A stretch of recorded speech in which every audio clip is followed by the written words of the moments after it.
Last time, we brought the Voyah Free Plus to Japan, and stopped by several famous spots, and invited some international friends to experience the Free Plus with us. But since we went through the trouble of shipping the car to Japan, just driving it on the road, and letting friends try it out, would honestly be a waste. So we had to do something else too.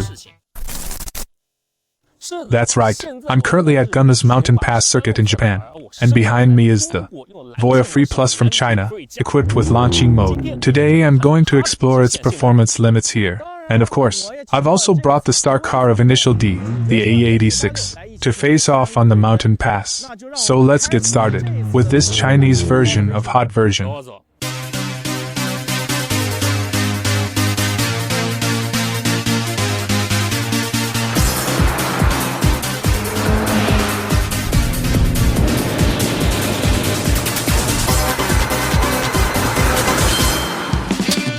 If you've been watching this channel as long as I have been watching Best Motoring, hot version, since childhood, then Gunsai, Gunma's mountain circuit is very familiar to you. That's right, this is the filming location for hot version's Touge Demon King. And of course, if you haven't seen Touge Demon King, that's fine too. You must have heard of Initial D. Yes, the location of Gunsai is the real-life inspiration for Mount Akina in Initial D, and also Gunma Prefecture, hometown of the main character Takumi Fujiwara. Right at this moment, a panda-colored AE86 with Fujiwara Tofu Shop written on the door has shown up here, and it really feels like a dream. The reason Gunma's mountain circuit attracts tuning shops and car makers from all over Japan to come challenge the Touge legend is naturally justified. When I actually got to Gunsai, I saw a lot of things you never see on screen. You could even say. First, the road is very narrow, just wide enough for two cars side by side, and the whole route has big elevation changes. Second, the surface is in terrible shape. There are a lot of fallen leaves along the edges, even moss, which directly affects tire grip. At the same time, there are tons of potholes, so it really tests a car's suspension tuning. If you're a regular hot version viewer, you probably already know. Gunsai also has a timed section. This section is actually really interesting. From start to finish, it's all winding corners, with no straight line acceleration section at all, so horsepower isn't much use here. Cornering performance is what really gets tested. Cars with weaker cornering ability will lose corner speed due to understeer or oversteer, which means they can't get on the throttle, and that costs them time. It affects the time, so their timed section result at Gunsai naturally can't be fast. Take the 64 horsepower Honda S660, compression ratio 9.2, its timed result at Gunsai was actually faster than the 245 horsepower Audi A4, so you could say that the timed section at Gunsai will directly show just how good a car's cornering really is. Okay, enough talk. Let's officially begin this China versus Japan Mountain Pass showdown. Before the chase battle, let's have both competitors run a test lap on Gunsai's timed section to see, in a pure test of cornering ability on the timed section, what results they can each put down. First up is the competitor from Japan, the Toyota AE86. Besides fully recreating Takumi Fujiwara's car from Initial D on the outside, it's also had some basic upgrades inside, including suspension, exhaust, brakes, and tires. Even though it's purely stock power at just 130 horsepower, it's running top-tier high-performance summer tires, the RE71 RS. And most importantly, the AE86 is very small, and it weighs just over 900 kilograms. Clearly, great tires plus extreme lightweight means the Gunsai timed section really suits the AE86. So next, let's watch what kind of time Knight can put down driving the AE86.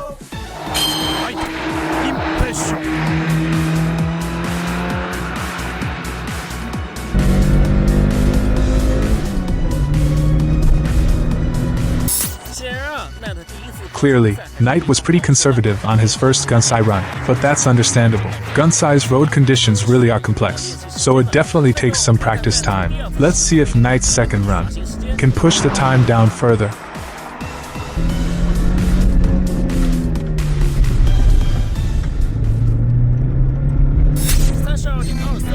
32.23 seconds, over a 1-second improvement. With only 130 horsepower, pure stock power, plus 185mm wide tires, it still managed a 32-second timed run. The AE86 has still got it. Next up is the competitor from China, the Voyah Free Plus 4-wheel drive Gunsa edition, besides swapping in for a same size. Domestic radar R31 high-performance summer tires. Everything else is completely stock, no modifications. But honestly, its massive size and weight of over 2 tons should, in theory, be very poorly suited to Gunsai's timed section, facing an AE86 over a ton lighter than me. Honestly, I wasn't very confident. Ah well, whatever. Let's just run it and see.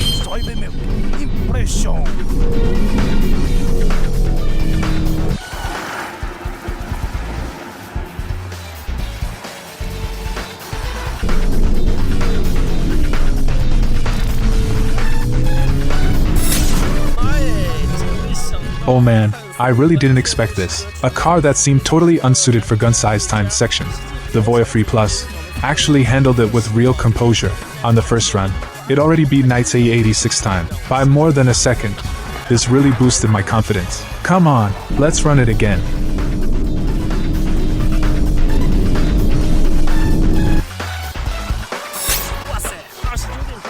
Whoa, 29.99 seconds. It actually broke 30 seconds, way beyond what I expected. In launching mode, the Bilstein electronic dampers gave really great body support, with very, very little body roll. At the same time, it also kept the tires well planted on the ground, without being so stiff that the car bounced around. The car's balance through corners was stable, leaning slightly toward understeer, but never so much that you couldn't get on the throttle at all. I really didn't expect this business-looking, luxury-feeling, family SUV, the Voyah Free Plus, to actually have such solid handling. I'm not sure if the Free Plus is the first SUV to break 30 seconds at Gunsai, but an SUV over 2 tons breaking 30 seconds, the Voyah Free Plus has to be the first. So next, let's officially start the Mountain Pass showdown.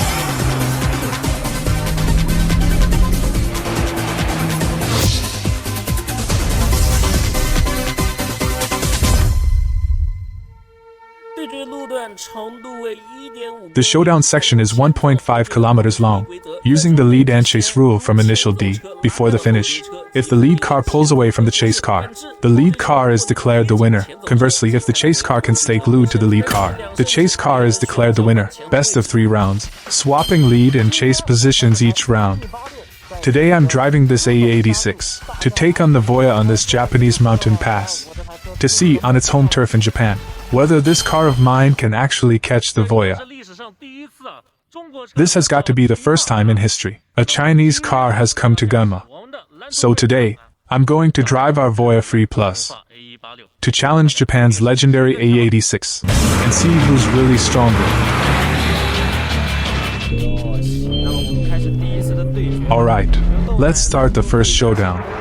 Duer's Voyah Free Plus leads off first. 476 horsepower against 130. Way too easy. Before even reaching corner 1, it's already pulled almost 10 car lengths ahead. Up front, Duer brakes and turns the car toward the apex. The AE86 with RE71 RS tires and its light body still has a big advantage in the corners. It's up to Knight to seize it. Now entering this long right-hander, the Free Plus is still playing it steady here, even though its power advantage doesn't help here. It's not losing much to the AE86 through the corner either. Good, launching out of the corner, about to reach the hairpin on the timed section. As you can see, the 86 is closing in a lot here with its corner speed. Could Duer be in trouble? Oh, it's like a domain expansion just happened here. A quick tap of the brakes throws it right into the corner. Next comes the section where you really need power. See you later. And now in the Voyah Free Plus S mirrors, Knight's A86 is nearly out of sight. Turns out wide tires really do help. And more horsepower really is faster. Crossing the line, the winner of round 1 is the Voyah Free Plus. That was way too easy a win for the Voyah.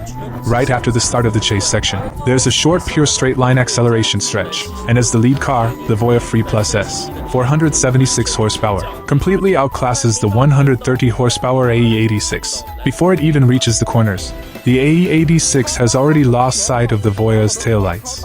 He was in front just now and completely blocked my line. I couldn't do anything with the car. This time I'll go in front and let him chase me, and see if he can actually catch me on this mountain pass.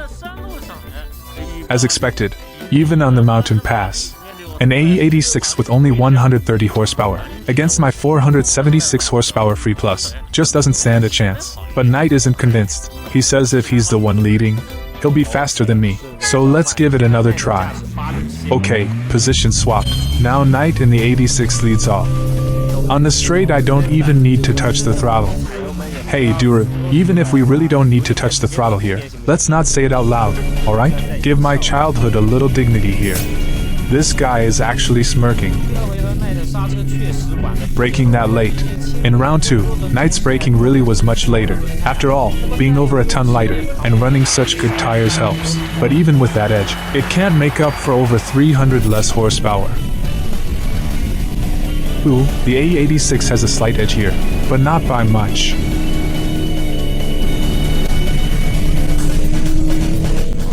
Wow, I didn't even touch the throttle. Alright, I get it. Now the Free Plus is right on the 80SIXS tail, through the hairpin on the timed section. The 86 really has no way back now. If a corner fast car can't shake the chase car in the first half, that's basically already a loss. Alright, into the high-speed section now. And it's really over now, haha. Is he even touching the throttle? Now Duru is starting to wonder if the 86 is even on the gas. And that's it for round 2. Winner, the Voyah Free Plus.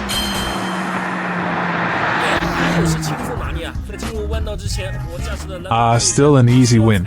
Before entering the corner, my Voyah Free Plus only needed a light touch of throttle to easily stay with Knight's AE86. Even in the pure cornering section where the AE86 has the edge, the Free Plus still kept the gap from opening up. As for the mid to high speed section after that, the Free Plus again only needed a light touch of throttle to keep up with the AE86. This was basically a one-sided beatdown.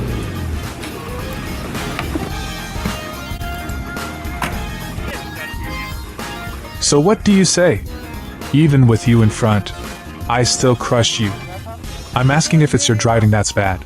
You drive it then, you drive it. That's exactly what I've been waiting to hear. Watch me drive the Voyah and destroy you. No way. It's just that you're too weak. That's right, even though I drove the Voyah Free Plus and easily handled Knight's AE86 in the first 2 rounds, Knight's driving skill does have its limits. So I wanted to try. If I drove the AE86 instead, chasing Knight in the Voyah Free Plus, whether the AE86 could keep up.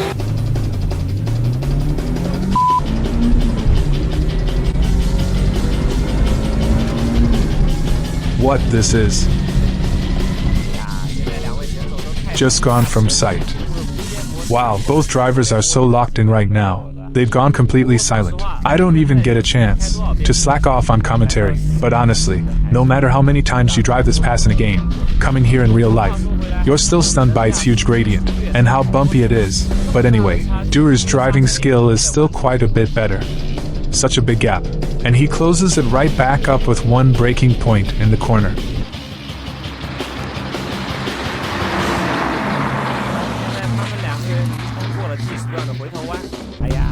Now the two of them have passed the hairpin on the timed section. In the end it was just a pipe dream, nothing to be done. Into the high-speed corner section, even with the 86 barely lifting off the throttle at all now, facing such a huge power gap.